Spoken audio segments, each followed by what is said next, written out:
తాకట్లో ఉన్న బంగారాన్ని విడిపించి ఆ రోజున మార్కెట్ ధర కట్టి మిగిలిన డబ్బును మీకు అందిస్తుంది కొమ్మూరి గోల్డ్.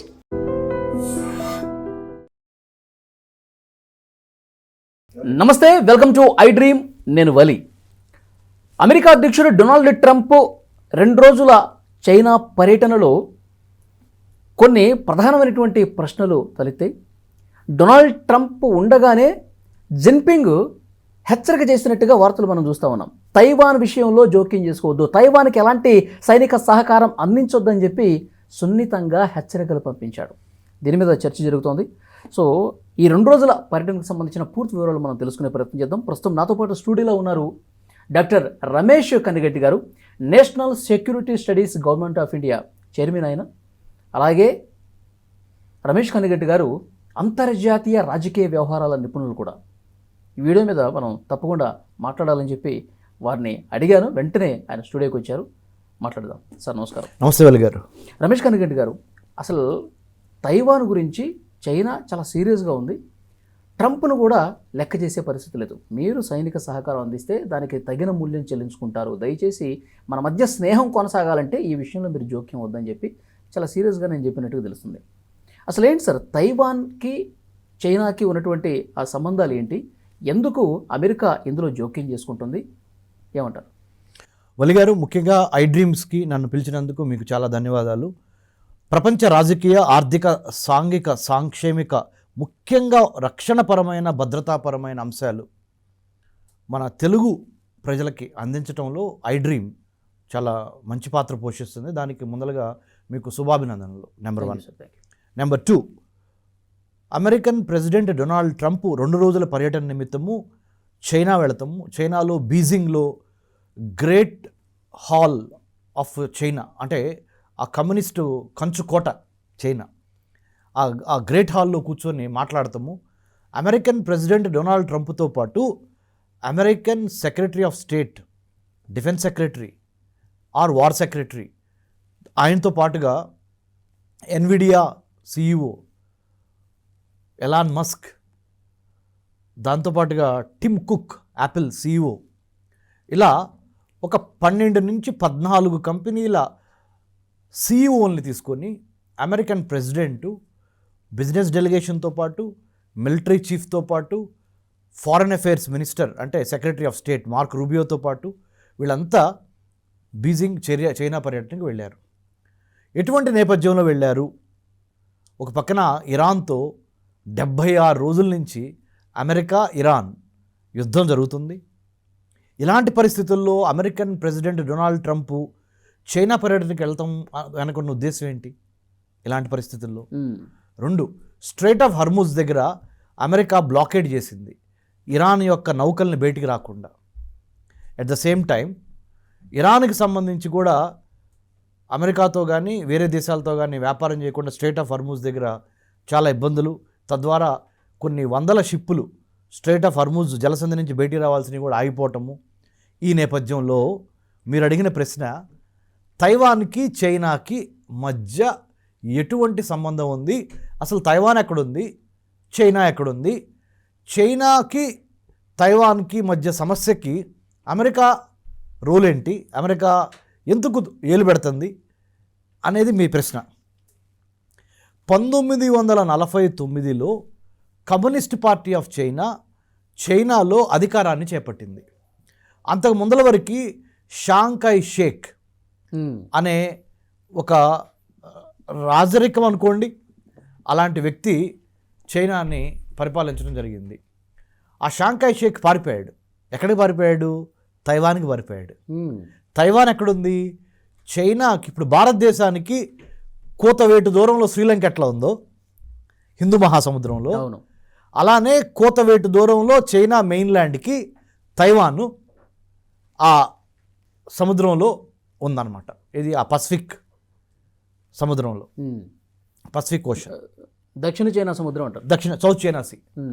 ఇంకా చెప్పాలంటే స్ప్రిసైజ్గా పసిఫిక్లో సౌత్ చైనా సీ, దక్షిణ చైనా సముద్రం అంటారు. సో ఇది నేపథ్యం. తైవాన్కి చైనాకి ఉన్న గొడవ ఏంటి మన ఐ డ్రీమ్ చూస్తున్న మన తెలుగు ప్రేక్షకులకు తెలియాలి. తైవాన్ అనే దేశము మేము చైనాతో మాకు ఎటువంటి సంబంధం లేదు, సర్వసత్తాక సార్వభౌమ తైవాన్గా మేము ఉంటాము, చైనాతో మేము కలవము అని తైవాన్ యొక్క వాదన. చైనా వాదన ఏంటి? తైవాను చైనాలో అంతర్భాగము, one nation one flag one country అనేది చైనా వాదన. ఓకే. ఇప్పుడు చైనా అధ్యక్షుడు ఎవరు? Xi Jinping. Xi Jinping belt and road initiative ద్వారా, చైనా పాకిస్తాన్ ఎకనామిక్ కారిడార్ ద్వారా చైనా ఒక పెద్ద మ్యానుఫ్యాక్చరింగ్ హబ్గా ప్రపంచంలో నెంబర్ 1 పొజిషన్లోకి వెళ్తానికి, తద్వారా అదే కాకుండా అమెరికాని సమర్థవంతంగా ఎదుర్కోవటానికి, రష్యాతో చెలిమి చేయటానికి, ఇరాన్కి సపోర్టు, పాకిస్తాన్కి సపోర్టు, ఆఫ్రికాలో చాలా దేశాలకి లోన్లు ఇచ్చి డెట్ ట్రాప్ డిప్లొమసీ ద్వారా లోన్లు ఇవ్వటం ద్వారా వేరే దేశాలను బొట్టలో వేసుకోవటం అనే ఒక స్ట్రాటజీ ద్వారా చైనా అధ్యక్షుడైన షీ జిన్పింగ్ తైవాన్ని మీరు కనుక ఎక్కువ చేస్తే మిమ్మల్ని అధఃపాతాళానికి తొక్కేస్తా, మీరు చైనా యొక్క మెయిన్ల్యాండ్లో అంతర్భాగమే, మీరు స్వతంత్ర దేశంగా అమెరికా సపోర్ట్ తీసుకొని పెత్తనాలు చేస్తానంటే కుదరదు అనే కరాఖండిగా చైనీస్ ప్రెసిడెంట్ మొదటి నుంచి చెప్తానే ఉన్నాడు. ఈ మధ్య కాలంలో అమెరికన్ ప్రెసిడెంట్ అయిన డొనాల్డ్ ట్రంప్ $11 బిలియన్ వర్త్ ఉన్న మిలిటరీ ఎక్విప్మెంట్ని తైవాన్కి సరఫరా చేయడానికి బిల్లు మీద సంతకం పెట్టేశాడు. President Xi Jinping, China president Xi జిన్పింగ్కి ఆయన యొక్క అనుచరులకి, communist party of China politburo మెంబర్స్కి విపరీతమైన కోపం వచ్చేసింది. అరే, నేను తైవాన్ని నా మెయిన్ దేశంలో ఒక భాగంగా భావిస్తా, తైవాన్ను ఇండిపెండెంట్ కంట్రీగా ఉంటే ఒప్పుకోమని రోజుకి 100 సార్లు చెబుతున్నాము, అగ్నికి ఆజ్యం పోసినట్టు అసలు అమెరికాకు సంబంధం ఏంటి? అమెరికా వచ్చి $11 బిలియన్ వర్త్ ఉన్న మిలిటరీ ఎక్విప్మెంట్ తైవాన్కి ఇవ్వటం ఏంటి అని చాలా తీవ్రంగా దీని మీద స్పందించారు. ఇప్పుడు మరి డొనాల్డ్ ట్రంప్ చైనాలో ఉన్నారు కదా, డొనాల్డ్ ట్రంప్కి ఏమని చెప్పారు తెలుసా? నర్మగర్భంగా అంటారు తెలుగులో, ఇంగ్లీష్లో డిస్క్రీట్ అంటే చెప్పకనే చవటం, లాగిపెట్టి కొట్టి ఇవ్వండి అమృతాంజన్ రాసుకోండి అంటే, ఇంకా మన సాధారణ మన భాషలో మాట్లాడుకోవాలంటే అనే విధంగా ఏం చేశారో తెలుసా? మీరు అమెరికన్ ప్రెసిడెంట్ బాడీ లాంగ్వేజ్ గమనించారా? Language, body language, text, context, dress, address, ఈ 3 చాలా ఇంపార్టెంటు. డిప్లొమసీలో కానీ, దౌత్యంలో కానీ, సాధారణ కార్పొరేట్ జీవితంలో కానీ, గవర్నమెంట్ జీవితంలో కానీ, లేదా సాధారణ డైలీ లైఫ్లో కానీ. డొనాల్డ్ ట్రంప్ చాలా అగ్రెసివ్గా మాట్లాడతాడు ఏ దేశం వెళ్ళినా. షేక్ హ్యాండ్ ఇచ్చేటప్పుడు కూడా డొనాల్డ్ ట్రంప్ మీరు గమనించండి, ఎదుటి వ్యక్తి ప్రైమ్ మినిస్టర్ అయినా ప్రెసిడెంట్ అయినా వాళ్ళ చేయబట్టుకొని ఒకసారి మీరు షేక్ హ్యాండ్ ఇవ్వండి వలి గారు, ఇట్లా లాక్కోవటం ఇట్లా చేస్తూ ఉంటారు. ఎవరు? Donald Trump. ప్రెసిడెంట్గా చేయకూడదు, కానీ అది ఇక్కడ చాలా మెల్లో డౌన్ అయిపోయి, మీరు చైనీస్ ప్రెసిడెంట్ షీ జిన్పింగ్, నేను డొనాల్డ్ ట్రంప్ అనుకుందాం, చాలా ఇలా అంటే పద్ధతి మార్చిపోయి బాడీ లాంగ్వేజ్ అంతా స్లోగా కిందకి తీసుకొచ్చేసి ఆయనకి అర్థమవుతుంది ఏమని, ఇప్పుడు కనుక నేను ఒక పక్కన ఇరాన్తో యుద్ధం జరుగుతుంది, స్ట్రైట్ ఆఫ్ హర్మూజ్ మూసేసా, నేను డొనాల్డ్ ట్రంప్ని బ్లాకేడ్ చేసేసా, నావెల్ బ్లాకేడ్ అంటారు. అవును. ఇరాన్లో నుంచి ఆయిల్ బయటికి రావట్లా. చైనాకి ఇరాన్లో నుంచి 50% ఆయిల్ వస్తుంది. ఇరాన్ పక్కన ఉన్న గల్ఫ్ కోఆపరేషన్ కౌన్సిల్ కంట్రీస్ అయిన Qatar, UAE, Bahrain, Saudi Arabia, Kuwait plus Iran కలిపి 50% of the oil needs of China are completely directly dependent on these 6+1 7 countries. Okay. మరి అక్కడి నుంచి రావట్లా. షీ జిన్పింగ్కి చాలా కోపం ఉంది, అందుకని ఓ మాట అన్నాడు, మీరు ఆల్రెడీ ఎస్టాబ్లిష్ అయిన ప్లేయర్ మీరు, నేను ఐఎమ్ ఏ రైజింగ్ పవర్కి ఎస్టాబ్లిష్ అయిన ప్లేయర్కి తెలుగులో చూద్దాం. ఓకే. ఆల్రెడీ బలంగా పాతుకుపోయిన అతిపెద్ద శక్తి అమెరికా మీరు, నేను ఎదుగుతున్న శక్తిని చైనా, నేను 140 కోట్ల జనాభాతో ఒక ఎదుగుతున్న శక్తికి ఆల్రెడీ ఎదిగిన శక్తికి ఒక యుద్ధం జరుగుద్ది. ఆ యుద్ధంలో గత 3,000-4,000 అంటే 5,000 సంవత్సరాల చరిత్రని గమనించినప్పుడు గ్రీక్ తుసియాడ్స్ అనే ఒక స్టోరీ ఉంది. ఆ స్టోరీలో కూడా ఎదిగిన శక్తికి ఎదుగుతున్న శక్తికి మధ్య జరిగే యుద్ధంలో ఒక 15 సార్లు 16 సార్లు కొట్టుకుంటే మన ఇద్దరం, మీరు ఎదిగిన శక్తి, నేను ఎదుగుతున్న శక్తి. ఓకే. చాలా సమయాల్లో ఎదుగుతున్న శక్తి అంటే నేను, మీరు ఆల్రెడీ ఎదిగిన శక్తి, తీవ్రంగా నష్టపోయారు మీరు. ఎవరు? ఎదిగిన శక్తే నష్టపోయింది, ఎదుగుతున్న శక్తి కాదు. ఓకే. డెవలప్డ్ లాస్ అయింది. డెవలప్డే లాస్ అవుతుంది. కొన్నిసార్లు ఒక 4-5 సార్లు మాత్రము ఇద్దరికి లాస్ జరిగింది 16 సంవత్సరాల్లో. ఇది గత 5,000 సంవత్సరాల్లో ఈ తుసియాడ్స్ అనే ఒక ఫార్మ్ ఆఫ్ వార్ఫేర్ని పరీక్షించినప్పుడు, గ్రీక్ వార్ఫేర్, అది గ్రీక్ సంబంధించిన ఒక కథ, అది యాక్చువల్గా యుద్ధానికి సంబంధించిన కథ. ఈ 5,000 సంవత్సరాల్లో చూస్తే ఎదుగుతున్న శక్తికి ఎదిగే శక్తికి మధ్య గనక పోరు జరిగితే యుద్ధం, ఓ 14 సార్లు ఎదిగిన శక్తే దెబ్బతింది. కొన్నిసార్లు మాత్రమే ఎదిగిన శక్తి ఎదుగుతున్న శక్తి ఇద్దరు దెబ్బతిన్నారు. అలాంటి సిచ్యువేషన్ మనకు రాకూడదు అని ఇండైరెక్ట్గా షీ జిన్పింగ్ అమెరికన్ ప్రెసిడెంట్కి ఆయన స్పీచ్లో వెల్కమ్ చేస్తానే అమెరికా ప్రెసిడెంట్ని, డొనాల్డ్ ట్రంప్ని, ఆయన డెలిగేషన్ని, టిమ్ కుక్ని, ఎలాన్ మస్క్ని, మన ఎన్విడియా సిఇఓని, జేసన్ హంగ్ని, వీళ్ళందరినీ వెల్కమ్ చేస్తానే మనము పార్ట్నర్సే కానీ రైవల్స్ కాదు. ఓకే. మనము పార్ట్నర్స్, కలిసి పనిచేసుకుందామే కానీ, కోఆపరేషన్తో కోఆర్డినేషన్తో కలిసి పనిచేసుకుందామే కానీ కాన్ఫ్లిక్ట్ వద్దు, శత్రుత్వం వద్దు అని ఎవరు చెప్పారు? డొనాల్డ్ ట్రంప్ చెప్పాడు. షీ జిన్పింగ్ ఆ మాట అసలు అల్లా. ఓకే. నేను రైవల్ అని కానీ ఫ్రెండ్ అనే మాట షీ జిన్పింగ్ అసలు వాళ్ళ. ట్రంపే అన్నాడు. ఒక మెట్టు దిగాడు. సూపర్. నాకు షీ జిన్పింగ్కి మధ్య, నేను ట్రంప్ అనుకుందాం, నాకు షీ జిన్పింగ్కి మధ్య 100 భేదాభిప్రాయాలు ఉన్నాయి, కానీ మేము ఫోన్లో మాట్లాడుకొని ఆ భేదాభిప్రాయాలని సాల్వ్ చేసుకున్నామే. కానీ నాకు చాలా రెస్పెక్ట్ ఉంది షీ జిన్పింగ్ అంటే. గొప్ప కంట్రీ చైనా, గొప్ప ప్రజలు, గొప్ప నాగరికత, 5,000 సంవత్సరాల నాగరికత చైనాది, ప్లస్ షీ జిన్పింగ్ సమర్థుడైన లీడరు అన్నీ చెప్పి we should not be rivals, we should be partners in progress అని డొనాల్డ్ ట్రంప్ చెప్పాడు. షీ జిన్పింగ్ చెప్పలా. షీ జిన్పింగ్ ఏం చెప్పాడు? ఆ తుసియాడ్స్ అనే యుద్ధం గురించి చెప్పాడు. మీరు ఎదిగిన శక్తి డొనాల్డ్ ట్రంప్, నేను ఎదుగుతున్న శక్తి, దయచేసి మనిద్దరం కొట్టుకోవద్దన్నాడు అని అక్కడతో ఆపేశాడు.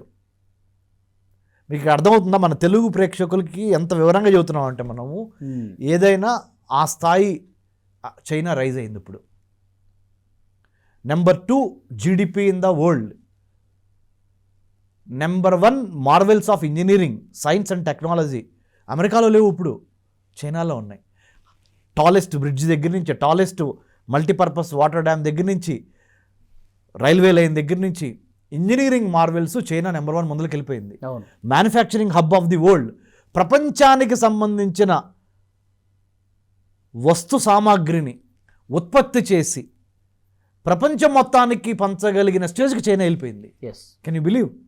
1949 కదా కమ్యూనిస్ట్ పార్టీ ఆఫ్ చైనా అధికారంలోకి వచ్చింది. 2040 అయింది. 2049కి 100 ఏళ్ళు అవుద్ది చైనాకి.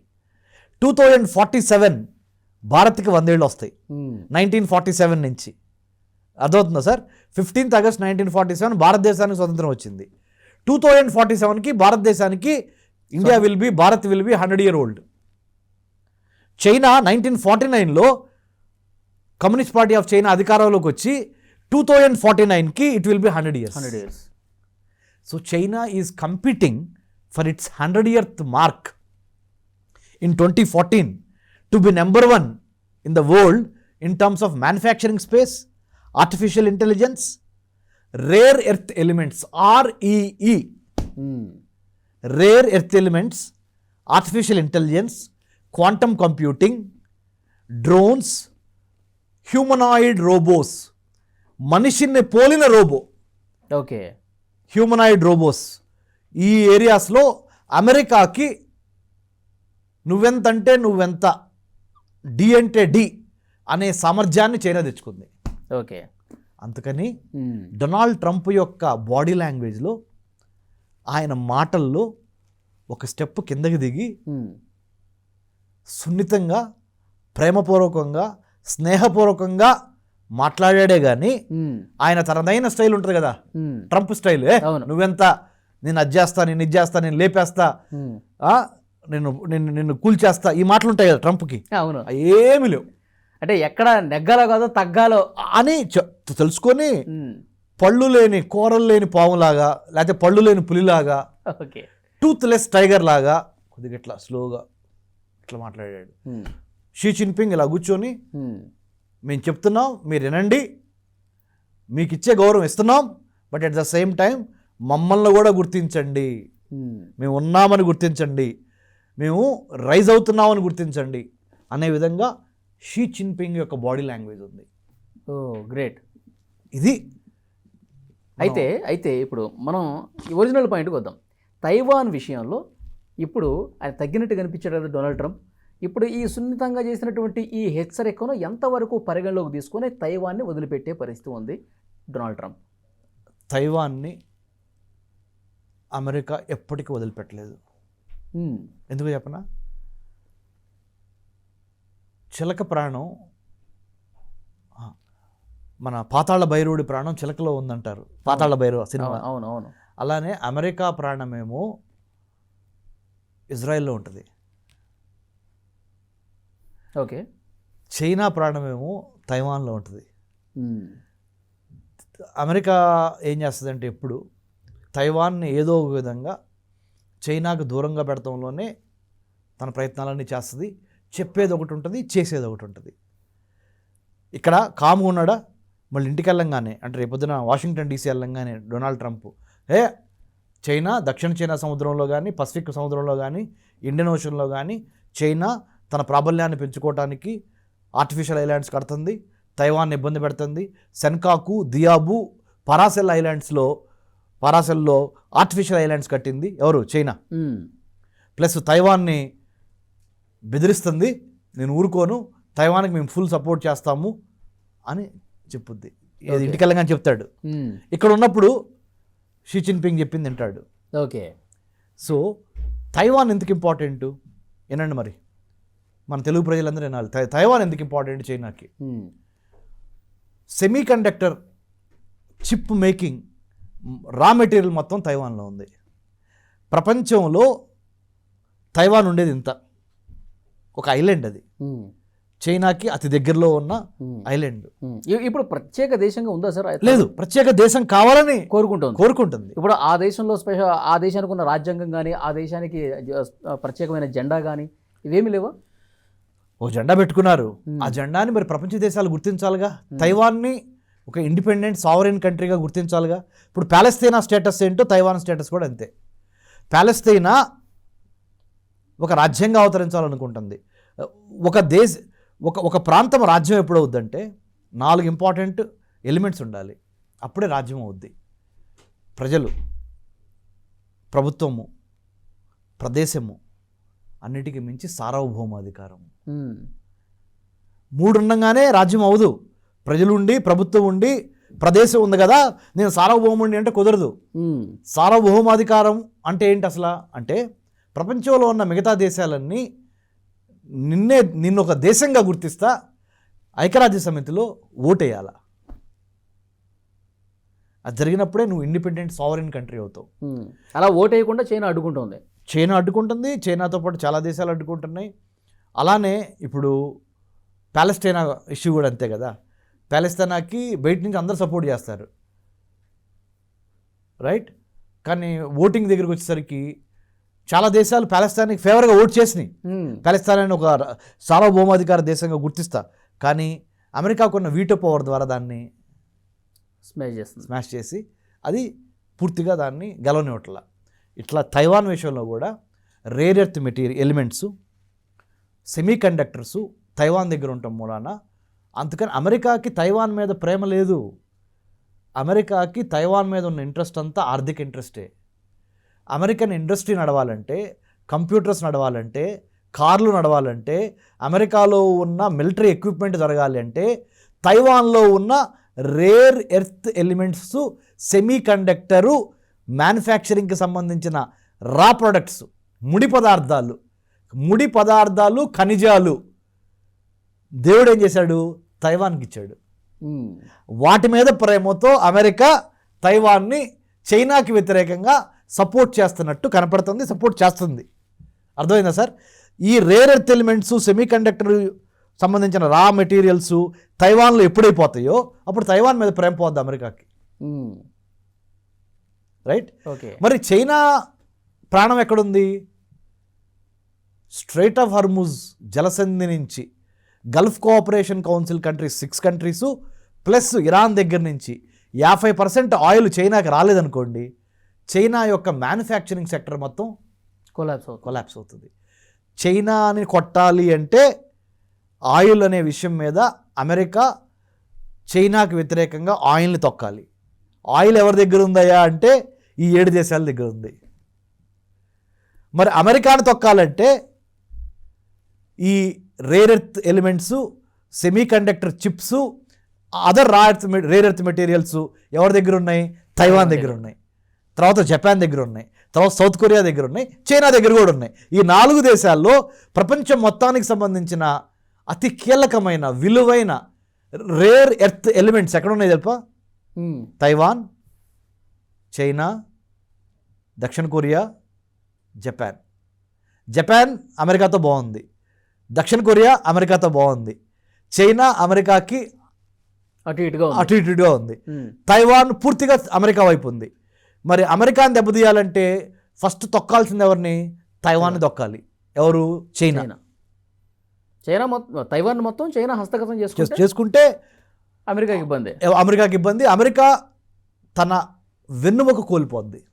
వెన్నుముక ఏంటి? అమెరికా వెన్నుముక మిలిటరీ ఎక్విప్మెంట్, హార్డ్వేరు, దాని లోపల ఉన్న ఈ రేర్ ఎర్త్ ఎలిమెంట్స్ సంబంధించిన శాటిలైట్, కార్ మ్యానుఫ్యాక్చరింగ్ దగ్గర నుంచి, మొబైల్ మ్యానుఫ్యాక్చరింగ్ దగ్గర నుంచి, ట్యాబ్లెట్ అంటే వేసుకునే ట్యాబ్లెట్ కాదు, యాపిల్ ట్యాబ్లెట్ ఆర్ కిండ్లర్ ఇలాంటి, ప్లస్ కంప్యూటర్స్ సంబంధించిన ప్రతి స్మార్ట్ చిప్కి సంబంధించి ఆ స్మార్ట్ చిప్లో ఉన్న రేర్ ఎర్త్ ఎలిమెంట్ తైవాన్ దగ్గర ఉంది. అర్థమైందా సార్? అందుకని అమెరికాకి చైనాకి ఉన్న డిఫరెన్సెస్లో ఇది ఒక main difference, bone of contention ఇది. ఓకే సార్, నాకు ఒక డౌటు. ఇప్పుడు తైవాన్లో అక్కడ ప్రభుత్వము, పాలకులు, ఇదంతా వ్యవస్థ ఉందా? అక్కడ ఉంది, ప్రభుత్వం ఉంది, పాలన ఉంది, కానీ ఇండిపెండెంట్ సావరెన్ కంట్రీగా లేదు. వాళ్ళ సైనికులు అదంతా వాళ్ళ సైన్యం వాళ్ళకు ఉంది. అందుకనే కదా $11 బిలియన్ విలువైన అమెరికా ఇచ్చింది. అమెరికా అంటే సంతకాలు పెట్టింది ఇస్తారని. ఓకే, వాళ్ళు ఇచ్చుకుంటారు, ఇవాళ రేపు ఇచ్చుకుంటారు. అది అంటే ఇంత బ్యాక్గ్రౌండ్ ఉంది. అమెరికాకి చైనాకి మధ్య ఎందుకు శత్రుత్వం అంటే, నా ఎనిమిని నువ్వు సపోర్ట్ చేస్తున్నావు అని అమెరికా, లేదు నా ఎనిమి అయిన ఇరాన్ నువ్వు సపోర్ట్ చేస్తున్నావు అని చైనాకి వ్యతిరేకంగా అమెరికా, తైవాన్కి సపోర్ట్గా అమెరికా ఉందని చైనా అమెరికా వెనక పడతాం. ఇవన్నీ మీకు అర్థమవుతుంది సార్. ఈ చదరంగంలో ఈ రాజకీయ అంతర్జాతీయ రాజకీయ చదరంగం ఇది. ఓకే సార్, ఇప్పుడు విలువల కోసం కాదు, విలువైన ఖనిజాల కోసం. చాలా బాగా చెప్పారు. ఇప్పుడు షీ జిన్పింగ్ తాను బతికుండగానే తైవాన్ని తీసుకుంటాడు సార్, ఇందులో డౌట్ ఏం లేదు. తైవాన్ని బలవంతంగా లాక్కునే హస్తగతం చేసుకోవాలి అనుకున్నటువంటి టైంలో అప్పుడు అమెరికా ఏం చేస్తుంది? ఇప్పుడు ఆల్రెడీ ఆయుధాలు ఇచ్చే ప్రయత్నంలో ఉంది, ఇచ్చేసింది అనుకోండి, అప్పుడు వెంటనే దాడి చేసే ప్రయత్నం చేయొచ్చు చైనా. ఆ టైంలో ఏం జరుగుతుంది? అమెరికా, చైనా, తైవాన్ ఏం జరగబోతుంది ఆ టైంలో? ఇప్పుడు ఇరాన్, అమెరికా, ఇజ్రాయిల్ 193 దేశాల్లో 3 దేశాలు, ఒక దేశం ఇరాన్, ఇంకో దేశం ఇజ్రాయిల్, ఇంకో దేశం అమెరికా, ఇజ్రాయిల్ కలిసి ఇరాన్ మీద యుద్ధం జరుగుతుంది. ఇప్పుడు 75-76 రోజులు అయ్యాం కదా. ఇది చాలా తక్కువ ప్రపంచం చూసింది. అసలు యుద్ధం వస్తే చైనాకి, అమెరికాకి తైవాన్ విషయంలో కూడా యుద్ధం వచ్చే అవకాశం ఉంది. దానికి భారత్ ప్రిపేర్ అయి ఉండాలి, మనం ప్రిపేర్ అయి ఉండాలి. ఎట్లా? మన పాత్ర ఏంటి ఆ టైంలో? చాలా కీలకమైన పాత్ర. చెప్పనా? ఐ డ్రీమ్ చూస్తున్న మన తెలుగు ప్రజలందరికీ చెప్తున్నా, హిందూ మహాసముద్రంలో, ఇండియన్ ఓషన్లో 3 కీలకమైన చోక్ పాయింట్స్ ఉన్నాయి, నావల్ చోక్ పాయింట్స్. జలసందులు, strait of Hormuz between Iran and Oman,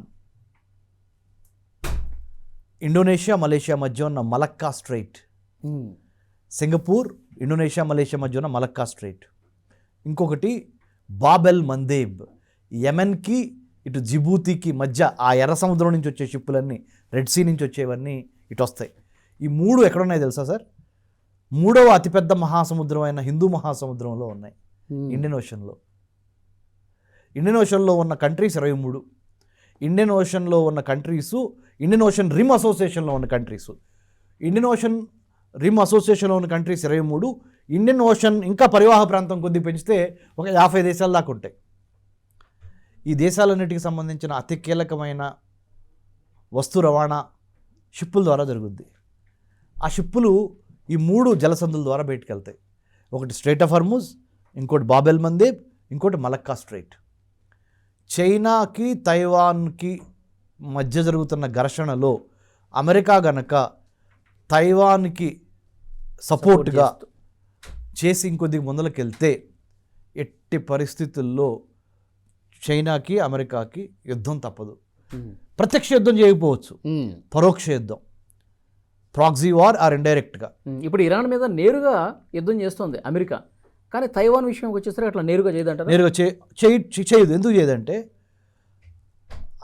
China ఉత్పత్తి చేస్తున్న వస్తు సామాగ్రి అంతా ఎవరు కొంటున్నారు ఎక్కువ ప్రపంచంలో? అమెరికానే కొంటుంది. కాబట్టి చైనా వాడు అమెరికా మీద డైరెక్ట్ కాన్ఫ్రంటేషన్ చేయడానికి ఇష్టపడ్డు. ఎందుకు? ఉత్పత్తి చేసిన వస్తువులు అమ్ముకోవాలిగా. ఇండైరెక్ట్గా అమెరికాని ఇబ్బంది పెడతానికి చైనా వాడు ప్రయత్నం చేస్తూ ఉంటాడు, ఇండైరెక్ట్గా చైనాని ఇబ్బంది పెడతాడానికి అమెరికా ప్రయత్నం చేస్తుంది. చైనానేమో అమెరికాని ఇబ్బంది పెడతానికి ఇండైరెక్ట్గా ప్రయత్నం చేస్తుంది. ఇట్లా ఉంటాయి. కానీ తైవాన్ కోరితే మీకు తైవాన్ కోరుతుంది కూడా. తైవాన్ కోరినా కానీ అమెరికా చేసే టైం కాదు ఇది, చేయదు. ఎందుకంటే చేయటం మూలాన అమెరికాకి నష్టం ఎక్కువ ఉంది, ఆర్థిక నష్టం. చైనాకి భయపడి కాదు అమెరికా ఆగుతుంది, తైవాన్ సపోర్ట్ చేస్తాం అనే విషయంలో చైనాకి భయపడి అమెరికా వెనక తగ్గట్లా. తైవాన్కి గనక ఫుల్ టైం సపోర్ట్ చేస్తే అమెరికా తన గొయ్యి తనే తవ్వుకుంటుంది ఆర్థికంగా. ఆర్థికమే మూలం కాబట్టి.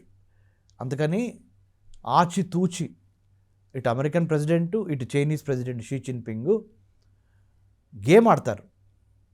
ఆ గేమ్లో భాగంగా గివ్ అండ్ టేక్ ఉంటుంది, క్విడ్ ప్రోకో. ఎక్కడ తగ్గాలి అక్కడ తగ్గుతా, ఎక్కడ గట్టిగా నొక్కాలి నొక్కుతా. ప్రాక్సీ వార్, ఇండైరెక్ట్ వార్ ఉంటుంది. అది దానికి మనం ప్రిపేర్ అయి ఉండాలి.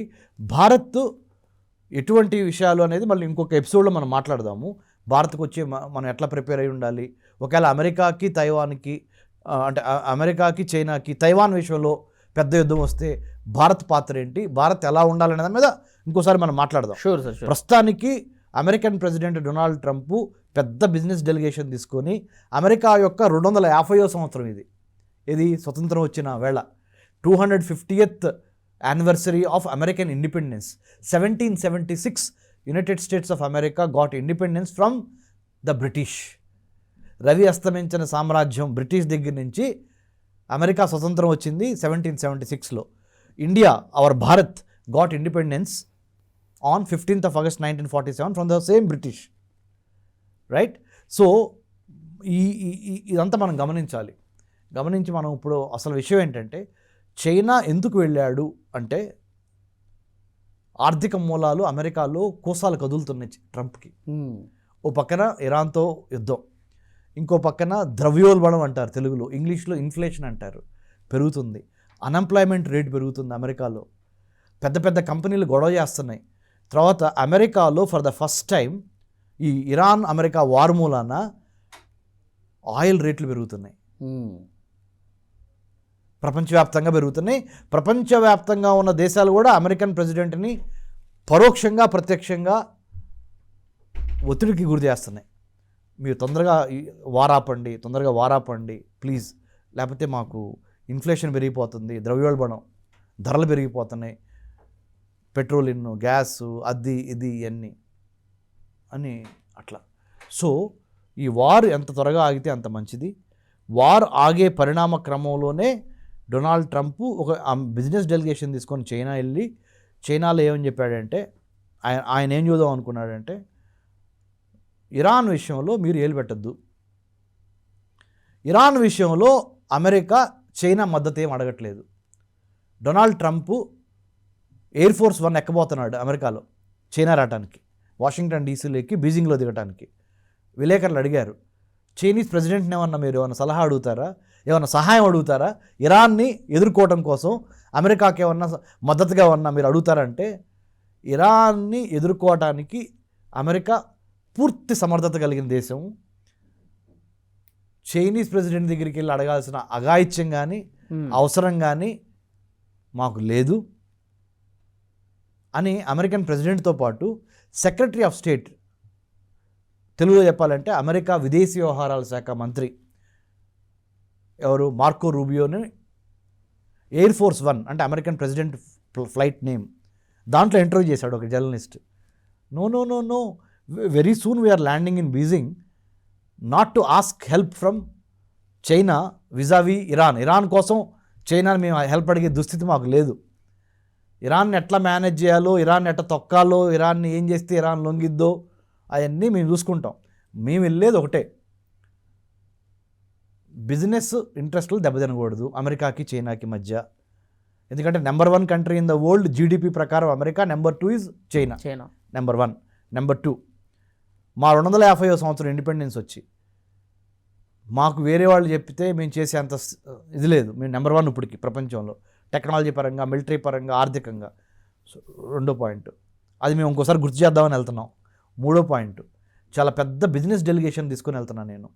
మా వాళ్ళు చైనాలో బిజినెస్లు పెట్టుకోవడానికి Chinese president Xi Jinping permission ఇవ్వాలి.